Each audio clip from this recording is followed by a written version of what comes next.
ডেনভারের আকাশসীমায় উঠে এসেছে এমন এক হোটেল যার জানালার নকশা অনুপ্রাণিত পপুলাস জাতের গাছ অ্যাসপেনের ছাল থেকে।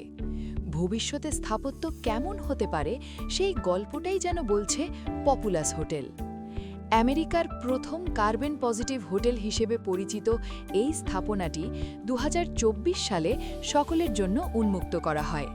এখানে রয়েছে ২৬৫টি অতিথি কক্ষ, রেস্টুরেন্ট এবং নানা ধরনের সুবিধা। আন্তর্জাতিক স্থাপত্য প্রতিষ্ঠান স্টুডিও গ্যাংয়ের নকশায় তৈরি হয়েছে এই প্রকল্প। মজার বিষয় হল, এই হোটেলের গল্প শুরু হয়েছে কাগজে কলমে নয়, বরং বনের পথে হাঁটার মধ্য দিয়ে। অ্যাসপেন গাছের ছালে দেখা যায় চোখের মতো একটা প্যাটার্নকে স্থপতিরা অনন্যভাবে অনুবাদ করেছেন এই ভবনের দেয়াল ও জানালার নকশায়। হোটেলটির ভেতরের প্রাইভেট ও পাবলিক স্পেসের ওপর ভিত্তি করে জানালার আকারও বদলে গেছে। প্রবেশপথে দেখা যায় বিশাল নাটকীয় জানালা, আর অতিথি কক্ষে আছে তুলনামূলক ছোট, ঘনিষ্ঠ অনুভূতির জানালা।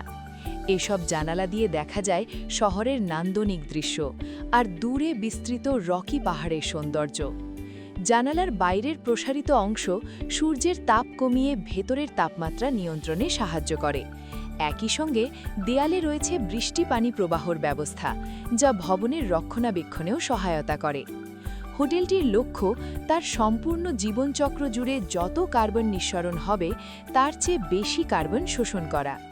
এই লক্ষ্য অর্জনে নির্মাণে ব্যবহার করা হয়েছে লো কার্বন কংক্রিট, পুনর্ব্যবহারযোগ্য উপাদান এবং নবায়নযোগ্য বিদ্যুৎ।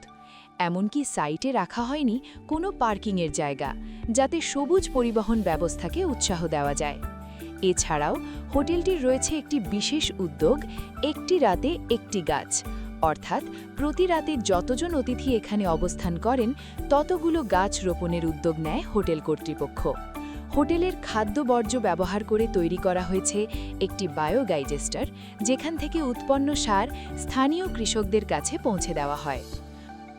সব মিলিয়ে পপুলাস হোটেল আমাদের একটি গুরুত্বপূর্ণ শিক্ষা দেয় যে স্থাপত্য যেমন নান্দনিক হতে পারে, তেমনি হতে পারে দায়িত্বশীলও।